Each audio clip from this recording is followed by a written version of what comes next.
The copper wire has resistance R if its radius is reduced to half. So ఒకవేళ radius కనుక half చేసాము అని అనుకోండి, length constant గా ఉంచాము అనుకోండి, what will be the new resistance. So resistance అనేది ఎలా ఉంటుంది అనేది క్వశ్చన్. సో సింపుల్, మనకి రెసిస్టెన్స్ ఫార్ములా ఏంటంటే అంటే R is equal to rho L by A. R is equal to rho L by A. Whereas A is equal to phi R square formula. So ఇప్పుడు మనం వీడు ఏం చెప్పాడంటే రేడియస్ని ఏం చేశాడంటే డబల్ చేశాడట, రేడియస్ని ఏం చేశాడంటే రెడ్యూస్ చేశాడట.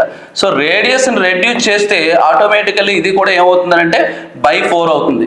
సో రేడియస్ బై 4 అవుతుంది కాబట్టి రేడియస్ స్క్వేర్ బై 4 అవుతుంది కాబట్టి సో ఆటోమేటికల్లీ ఏరియా ఏమైనట్రా అంటే ఇది బై 4 అవుతుంది. ఇది బై 4 అవుతుంది అని అంటే ఇది ఏమవుతుంది 4 టైమ్స్ ఇంక్రీజ్ అవుతుంది.